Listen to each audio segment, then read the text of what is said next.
De volta com o nosso Você Bonita, recebendo mais uma vez ortopedista especializado em coluna, Dr. André Evaristo Marcondes, para a gente falar de escoliose. Antes, né, do assunto e até das dúvidas do público, as meninas prepararam um VT muito legal com os dados, então, do problema, e a gente acompanha agora, olha lá. O mês de junho é dedicado mundialmente à conscientização sobre a importância dos cuidados e tratamentos com a escoliose, condição que afeta grande número de pessoas e pode trazer consequências negativas à saúde humana se não for bem tratada em tempo e adequadamente. Dados da Organização Mundial de Saúde indicam que 2 a 3% da população mundial sofre de escoliose, o que seria algo em torno de 6 milhões de brasileiros. Só no estado de São Paulo, de acordo com uma pesquisa feita pela Faculdade de Medicina da USP, pelo menos entre 1,5% e 2% da população sofrem dessa condição. O tratamento da escoliose é longo e necessita de reavaliações constantes, mas é relativamente simples e apresenta bons resultados quando a disfunção é identificada ainda na infância. Tá aí. Doutor, vamos então apresentar um pouquinho a questão até do que é a escoliose. E tem mais de um tipo de escoliose, né? Exatamente. Assim, a escoliose, ela nada mais é do que uma deformidade do tronco no plano coronal. Então é como o pessoal fala que aquele S para lateral. Na verdade, não é bem isso, porque é uma deformidade complexa, você tem mecanismos rotacionais. Mas, de maneira simples, é quando a coluna entorta para o lado e vai fazer aquele S. Tá.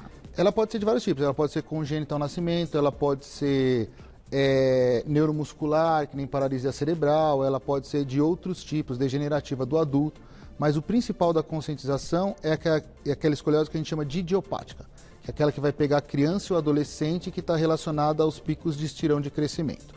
Só para o seu público ficar ciente do que a gente está falando aqui, o Corcunda de Notre Dame da Disney, o personagem infantil, ele é um paciente que tinha escoliose idiopática do adolescente e não foi tratado adequadamente. Tá. Então a gente não está falando aqui de um desvio que vai causar uma repercussão pequena na vida do indivíduo. Pode ser uma catástrofe se ele não for tratado adequadamente.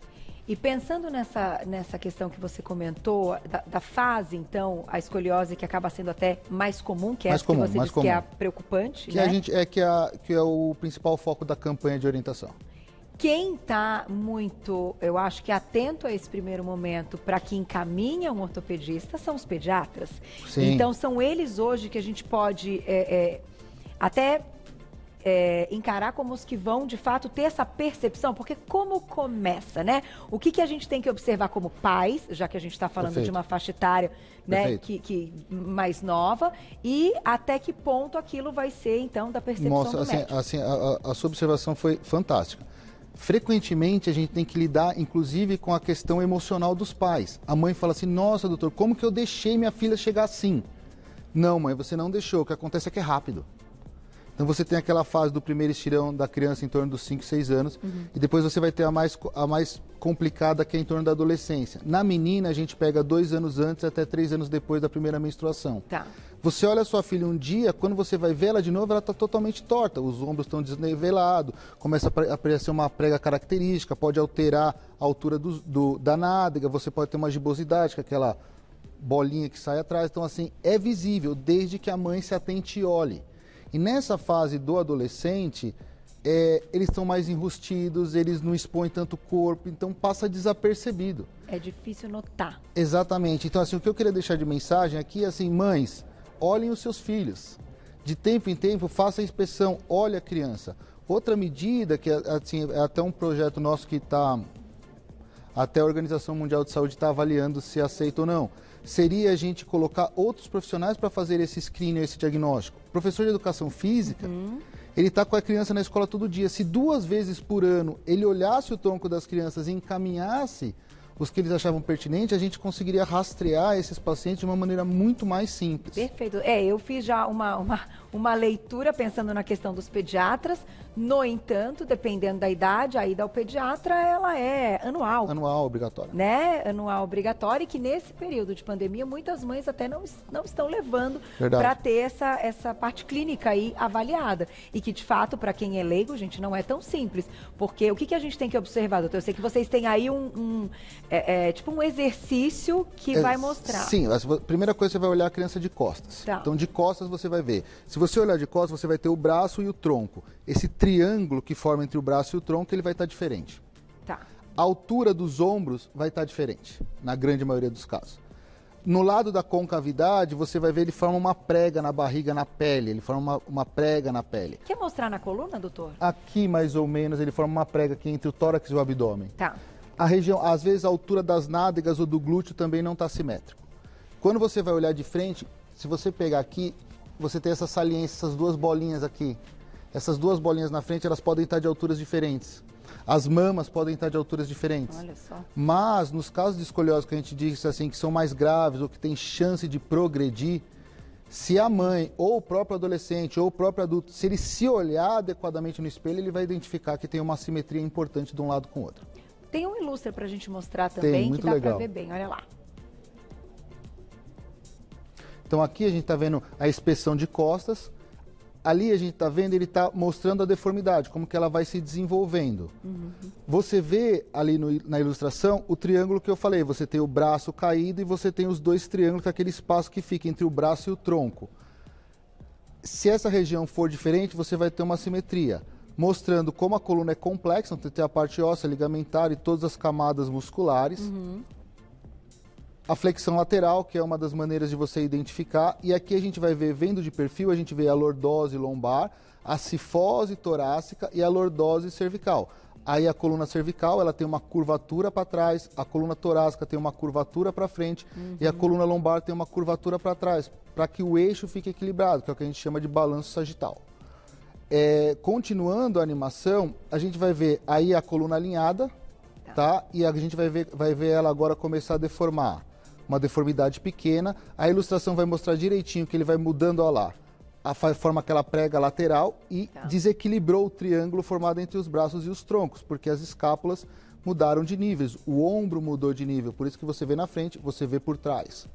E, se eu não me engano, na animação agora ele vai aumentar um pouco mais a deformidade para ficar ainda mais ilustrativo.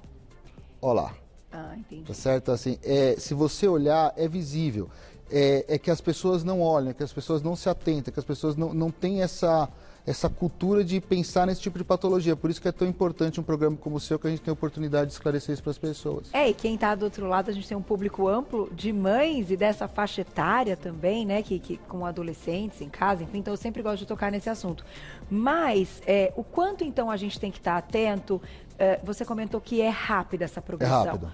Rápido quanto, doutor? Como é que é isso? É rápido, assim, gente, se for uma escoliose idiopática do adolescente rapidamente progressiva, talvez a criança com 9 anos esteja normal e com 13 anos ela tem uma deformidade de 80 a 90 graus do tronco. É rápido. É bastante. É bastante rápido. Os casos que realmente vão progredir, tem casos que progridem mesmo. O que acontece é que, em relação à programação de tratamento, ela segue meio que uma receita de bolo. Então, até 20 graus você só observa, de 20 a 40 você pode usar colete, deve usar colete. Deformidades maior que 40 graus já começa a ter indicação de correção cirúrgica. Tá. O uso do colete é efetivo? É efetivo. Então, tem um artigo que eles quiseram comparar crianças que fizeram uso do colete e crianças que não iriam fazer uso do colete para ver se realmente era efetivo. Um trabalho mais moderno, porque o colete é usado desde a antiguidade. Foi suspenso no meio. Porque o comitê de ética falou, não, é tão evidente que eu não posso deixar as outras crianças entortarem. Entendi. Então, assim, o uso do colete, ele é eficaz, ele é eficiente. Ele vai corrigir a deformidade? Não. Mas ele vai parar a progressão da deformidade até que termine o crescimento para que você tenha aí o adolescente que vai para a vida normal. Mas, doutor, agora para eu entender, ligar o Lé com o CRE aqui. Legal. A gente tem tipos diferentes de escoliose. Sim. Essa que você comentou, que é a mais comum... Que é a escoliose ela idiopática vem, do adolescente. Mas ela tem um fundo genético, hereditário. Por que então, progressivamente acontece? Você fez a única pergunta que eu não sei responder também.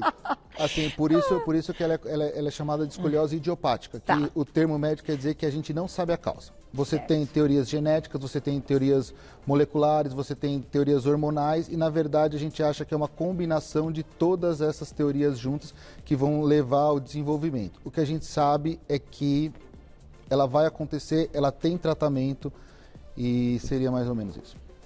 Vou lá e já volto, porque eu sou muito curiosa. Enquanto eu não ligo lá com o eu não me canso, mas entendi perfeitamente. Vamos lá, doutor. Voltando, Vamos então. Você comentou aí a questão até dos tratamentos, o que seria mais indicado, mas também penso num ponto de vista, assim, de dor. Então, a criança ou adolescente que está ali com uma mudança nessa postura e tal, ela tem uma compensação. Né? E aí, para que ela fique confortável, eu acho que até a própria forma de sentar, de andar e tal, ela também vai ficar prejudicada para essa compensação. Se não tem dor, não tem? Antigamente a gente dizia que escoliose não dói. Hoje a gente tem um conceito totalmente diferente. A gente sabe que realmente, como você falou, ele causa dor. O princípio é bem simples. Eu tô aqui sentado aqui no tronco, só que meu tronco não é assim, ele é assim. Tá. O que acontece? Eu não posso ficar assim. Então, essa musculatura desse lado vai ter que me puxar para cá para me colocar no eixo. Essa musculatura, ela trabalha 24 horas por dia, ela cansa, ela fadiga e ela dói. Entendi. Mas esse tipo de sintoma compensatório, ele é mais comum no adulto. No adulto e nos pacientes de mais idade, aí realmente você tem dores excruciantes. Se você não corrigir o tronco, o paciente não melhora com nenhuma medicação. Certo. E a partir do momento que, então, a gente tem um diagnóstico, né? Que há aí esse primeiro, ou alerta, né, dos pais, então, de verem, como o doutor comentou, ou até de um professor de educação física, um personal... Pediatra. A gente tem que procurar um ortopedista. É o ortopedista, o profissional. É o ortopedista, o profissional que vai mudar. O acesso ao ortopedista é fácil e é difundido. Se realmente o ortopedista identificar que tem uma escoliose que vai precisar de um acompanhamento, provavelmente ele vai encaminhar essa criança para um especialista ver ou para um especialista acompanhar. Perfeito. Então, tem perguntinha? Posso colocar? Quer fazer falar mais alguma coisa? Não, pois não. Eu vou colocar perguntinha então pra gente seguir até o final, que Glaucia disse tem várias já. Eles gostam. Camila, obrigada, um beijo pra você. Eu observei em uma foto minha que tem um ombro mais baixo que o outro. Seria sinal de escoliose? Seria. Assim, claro que existem várias outras doenças que podem causar isso, inclusive uma simetria natural, mas é um forte indicativo que ela possa ter escoliose. Então, assim, num caso como o dela, se ela quer tirar dúvida, é só fazer um raio-x simples que ela vai analisar a coluna, vai analisar o tronco e vai tirar essa dúvida dela. Então, hoje, assim, doutor, padrão ouro pra gente ter o diagnóstico numa faixa etária... O diagnóstico é feito através do raio-x. É raio-x. Na verdade, se for uma deformidade do tronco, examinando a criança, alguém que tem experiência, vê. Tá. Você já vai ver que tem uma escoliose. O raio-x, ele vai documentar a existência daquela doença e ele vai dizer pra gente qual é a angulação que ela tem. E geralmente ele norteia o tratamento. Outros exames, como tomografia e ressonância, a gente faz de rotina hoje porque a gente tem um fácil acesso a isso, mas é mais para pesquisar outras alterações ou para programar tratamento cirúrgico, correções, esse tipo de coisa. Perfeito. Tem mais perguntinha, né, lá? Obrigada, Laurência, um beijo para você. Meu filho está com o osso do peito alto. Isso pode ser escoliose? Não. São deformidades do tórax e do tronco também, mas o peito para fora, sim, que é o peito de pombo que eles falavam antigamente, é pectus carinatus. E quando é para dentro, é pectus escavados. Geralmente são alterações mais estéticas e não vão causar repercussão. Se esteticamente ficar muito feio, principalmente na mulher, às vezes por causa da mama fica esquisito. Aí o cirurgião de tórax faz a correção. E aí é uma correção cirúrgica, então? É uma correção cirúrgica na fase adulta. Se for só o pectus para fora, o pectus carinatus na crianças novas, você pode usar uma órtesezinha, faz lá na CD e ela vai pressionando para trás, tem bons resultados. Não são ótimos, mas tem bons resultados. Olha que interessante, mas não vai ter um impacto na questão respiratória? Biomecânica e respiratória, não. Tem mais, perguntinha. Amanda, obrigada. Tenho escoliose e sinto dores na coluna e na minha lombar. Como posso, então, melhorar as dores? Essa pergunta é super ampla e super interessante. A escoliose é uma coisa, a dor na lombar talvez não tenha relação com isso. Então, o ideal é definir o que realmente está te causando dor. Faz um raio-x panorâmico, um raio-x para escoliose, para determinar o grau da deformidade. Aí a gente tem que fazer uma ressonância da área acometida para a região lombar, para ver se não tem um desgaste de disco, artrose da articulação, esse tipo de alterações. Se a deformidade dela for menor que 40 graus e não tiver nenhuma doença do disco que justifique, o melhor tratamento é atividade física e fortalecimento muscular. Quantas vezes nós falamos aqui isso? Tá. Se ela tiver uma deformidade maior que 40 graus ou tiver alguma degeneração do disco, aí vai demandar tratamentos específicos. Muito bem. Mais perguntinha? Obrigada, Cris. Um beijo. Tenho uma leve escoliose. Minha avó e mãe também têm. Então, ela pergunta se pode ser genético. Pode. Assim, a gente fez, na Faculdade de Medicina da ABC, a gente fez vários estudos genéticos, a gente faz até hoje. Alterações da vitamina D e outros estudos. Tem um componente genético, sim, tá? Mas não é assim, eu tenho, minha mãe vai ter. É assim, juntou milhões de genes do meu pai com milhões de genes da minha mãe e deu eu que tenho essa predisposição. Obviamente que se eu tenho esse gene, o meu filho tem uma chance maior de ter, mas não obrigatoriamente ele vai ter. Então, mesmo você tendo essa história familiar, talvez o seu filho não tenha ou tenha, a depender do tipo de herança genética. E o gatilho vai ser a fase do crescimento. Para esse tipo de escoliose, o gatilho vai ser a fase do crescimento. É uma doença do crescimento. A criança entorta, o adolescente entorta durante o período que ele cresce. Se ele terminar o crescimento com menos de 40 graus, esse tronco vai se compensar. Se ele terminar o crescimento com mais de 40 graus, aí não para de progredir. Aí vai ter uma progressão em média de 2 a 3 graus por ano. Uau. É muito. Então você tem um adolescente com 45 graus com 15 anos, com 25 anos ele vai ter 75. Com 35 anos ele vai ter 105 graus. Então assim, é bastante. Parece que 2 ou 3 por ano é pouco, mas é bastante. Na tela tem mais perguntinha, doutor. Obrigada, Regina. Um beijo. A escoliose pode causar dores no pescoço? Pode, mas assim, não é o padrão. Geralmente ela vai causar mais dor no tronco. Tem mais. Daqui a pouquinho? Doutor, então te pergunto, quando você comentou aí, a pessoa chega nessa fase adulta, se ela tiver menos desse 40%... 40 graus. 40 graus, desculpa, do que seria cirúrgico e tal. É eficiente outros tratamentos? Então, uso de colete, RPG, enfim, questões de fisioterapia, o que é efetivo? Assim, tem que ser feita uma análise caso a caso e eu não posso, de maneira nenhuma, ser hipócrita ou desonesto com a sua audiência. Assim, a gente vê muitas propagandas que não correspondem à realidade. Não, eu agradeço a sua sinceridade, acho que assim, isso é o melhor. Assim, eu agradeço. A gente vê muitas propagandas que não respondem à realidade. Se for uma escoliose grave, com tendência de progressão, ela vai progredir com uso de colete, sem uso de colete, com fisioterapia, com RPG, indiscutivelmente. Tem que ser avaliado caso a caso o perfil do adolescente, o tipo de escoliose, o período de crescimento, a taxa de progressão. Tem uns 15 ou 20 critérios que você analisa para ver se esse paciente ele tem indicação de ir para o RPG, de ir para a natação ou não. Certo. Então, assim, não é uma coisa tão simples. E isso é uma coisa que preocupa a gente, que a gente vê vários profissionais prometendo um resultado que ele não vai ter como dar, ou melhor, ele vai dar para uma grande parte que não iria progredir. Entendi. Mas ele vai prejudicar os que precisariam de precocidade e não vão ter em decorrência disso. Então é individualizado? Não individualizado, o ideal é passar com alguém que tem experiência nisso e aí essa pessoa vai indicar o tratamento. Ah, André, mas eu não gostei dessa pessoa. Procura um outro.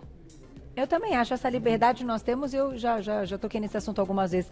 A gente tem esse direito, né? De muitas vezes não ter ali aquela afinidade ou entender que aquele tratamento, ainda há uma desconfiança, a gente pode sim procurar outro profissional, né? Com certeza. Doutor, obrigada mais uma vez. Agradeço, é um prazer. Sempre objetivo, tá vendo, gente? Sincero, isso que é muito legal. Vai lá no Instagram para mandar mensagens, @doutorabreviado.andré Coluna, doutorabreviado.André Coluna. Tem um telefone de contato de WhatsApp da clínica 932329000, 932329000. Obrigada, doutora. Até a próxima, viu? Que a gente possa ajudar sempre que precisar. Muito obrigado, muito obrigado.